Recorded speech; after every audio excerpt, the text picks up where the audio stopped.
వివిధ శాఖలకు సంబంధించి కొన్ని 2017లో నోటిఫికేషన్ ఇస్తే ఇంకొన్ని 2 సంవత్సరాల క్రితం నోటిఫికేషన్లు ఇచ్చిన ఆనాటి ప్రభుత్వంలోని పెద్దలు మీ ఉద్యోగ నియామకాలు పట్టించుకోకపోవడం వల్ల వివిధ న్యాయస్థానాలలో ఈ కేసుల పరిష్కారం చూపించక మీ ఉద్యోగాలను ఇవ్వడం వాళ్ళ బాధ్యత అని వాళ్ళు భావించకపోవడం వల్ల కొన్ని 8 సంవత్సరాలు 7 సంవత్సరాలు అయితే కొన్ని 2 సంవత్సరాల పైగా మీరు మీ కుటుంబ సభ్యులు నిరీక్షించి ప్రభుత్వాల మీదనే విశ్వాసం కోల్పోయే పరిస్థితులు వచ్చినాయి. కానీ మార్పు రావాలి, కాంగ్రెస్ గెలవాలి అన్న ఆలోచనతోటి ఆనాడు ఏ చేతులతోనైతే విద్యార్థి నిరుద్యోగ జంగ్ సైరన్ కార్యక్రమాన్ని మోగించినమో ఆ కార్యక్రమంలో మీరందరూ అండగా నిలబడి ఆ రోజు నేను తీసుకున్న కార్యక్రమంలో వేలాది మంది పాల్గొన్నప్పుడు నేను ఆ విద్యార్థులకు ఒక మాట చెప్పిన, మీకు ఉద్యోగాలు రావాలి అని అంటే ముఖ్యమంత్రి కుర్చీలో మంత్రుల కుర్చీలో ఉన్న వాళ్ళ ఉద్యోగాలు ఊడాలి, అప్పుడే మీకు ఉద్యోగాలు వస్తాయని ఆనాడు చెప్పడం జరిగింది.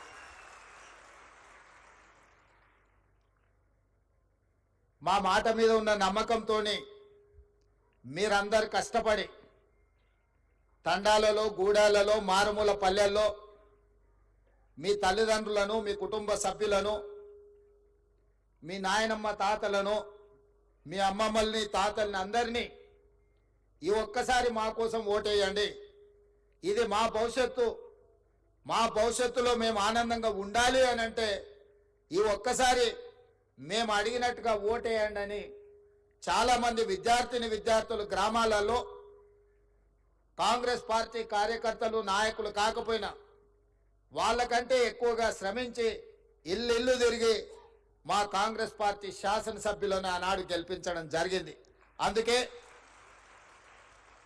అందుకే ఈ తెలంగాణ రాష్ట్రంలో 65 మంది శాసనసభ్యులను గెలిపించుకొని పక్కా ప్రభుత్వాన్ని ఏర్పాటు చేసి డిసెంబర్ 7, 2023 నాడు ఎల్బీ స్టేడియంలో వేలాది మంది సమక్షంలో మా కుటుంబ సభ్యుల కళ్ళల్లో ఆనందం చూస్తూ మేమందరం ముఖ్యమంత్రిగా మంత్రులుగా ప్రమాణ స్వీకారం చేపట్టడం జరిగింది. ఏ ఎల్బీ స్టేడియంలో మాకు ఉద్యోగాలు వచ్చి మేము బాధ్యతలు తీసుకున్నప్పుడు మా కుటుంబ సభ్యులు ఎంత సంతోషంగా ఉన్నారో, కొన్ని సంవత్సరాల నుంచి నియామకాలు జరగక ఉద్యోగ ఉపాధి అవకాశాలు లేక లక్షలాది మంది నిరుద్యోగ యువకులు నిరాశ చెందుతున్న సందర్భంలో మా మంత్రివర్గం ఆలోచన చేసి సంవత్సరాల కొద్దీ వాయిదా పడుతున్న ప్రభుత్వ ఉద్యోగాలను 90 రోజుల్లోనే 30,000 ఉద్యోగాలు వాళ్ళ తల్లిదండ్రుల కళ్ళల్లో ఆనందం చూసే విధంగా, వాళ్ళ కుటుంబ సభ్యులు సంతోషపడే విధంగా అదే ఎల్బీ స్టేడియంలో 31,000 మంది నిరుద్యోగులకు ఉద్యోగ నియామక పత్రాలు మేము అందించడం జరిగింది. అదే కాకుండా ఈనాడు పండుగ ముందు చాలామంది అన్నారు, పండుగ వస్తుంది, తెలంగాణలో పెద్ద పండుగ, అందరు పండుగ కార్యక్రమాలలో బిజీగా ఉంటారు, ఈ నియామక కార్యక్రమాలు ఇప్పుడు పండుగ ముందు చేపడితే వస్తారో రారో, పండుగ అయినాక చేపడదామని నాకు సూచన చేసి నేనన్నా, ఈ తెలంగాణకు అత్యంత పెద్ద పండుగ దసరా పండుగ, ప్రతి కుటుంబంలో సంతోషం చూడాలి, వాళ్ళ నియామక పత్రాలు అందించి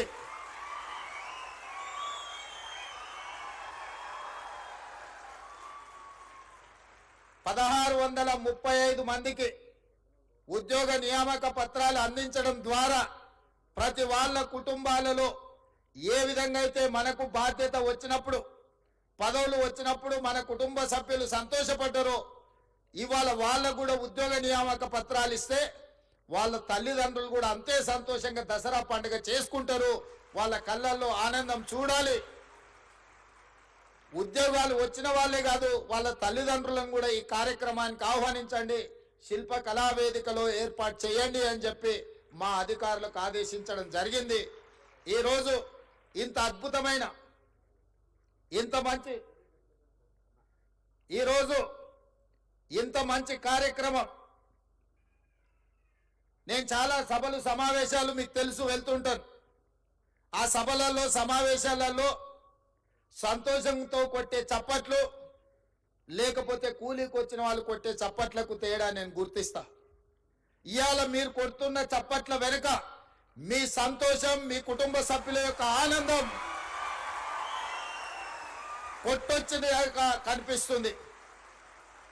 ఎందుకంటే ఏళ్ల కొద్దీ నిరీక్షించే మీ కళ ఈరోజు సాకారం కాబోతుంది. ఈ కళ సాకారం కాబోతున్న వేళ మీ ఆనందాన్ని చప్పట్ల ద్వారా వ్యక్తపరుస్తుందన్న సంగతి ఈ వేదిక మీద ఉన్న నాకు స్పష్టంగా అనిపిస్తుంది. మిత్రులారా, మీ అందరికీ నా సూచన ఒక్కటే, ఈ తెలంగాణ రాష్ట్రం ఆషామాషిగా రాలే. ఈ తెలంగాణ రాష్ట్రం మీలాంటి వేలాది లక్షలాది మంది విద్యార్థిని నిరుద్యోగ యువకులు ఉద్యమాలు చేసి వందలాది మంది పిల్లలు ఆత్మ బలిదానాలు చేసుకుంటే రాష్ట్రాన్ని తెచ్చుకున్నాం. ఆ రాష్ట్ర సాధనలో ఇంధనంగా పనిచేసిందే నిరుద్యోగ సమస్య. తెలంగాణ వెనుకబాటుతనం, తెలంగాణను వెనుక వేయబడ్డది. తెలంగాణ పునర్నిర్మాణంలో తెలంగాణ బిడ్డలు భాగస్వాములు కావాలన్న ఆలోచనతోటి లక్షలాది మంది విద్యార్థులు యూనివర్సిటీలు వదిలి ఉద్యమ బాట పట్టి తెలంగాణ రాష్ట్రాన్ని సాధించుకున్నాం. ఆ సాధించుకున్న తెలంగాణ రాష్ట్రంలో ఈరోజు తెలంగాణ భవిష్యత్తును తీర్చిదిద్దడానికి మీరందరూ ఈరోజు ప్రతిన చేయబోతున్నారు. ఈ తెలంగాణ నిర్మాణంలో మీరు భాగస్వాములు కాబోతున్నారు. ఇది బాధ్యత.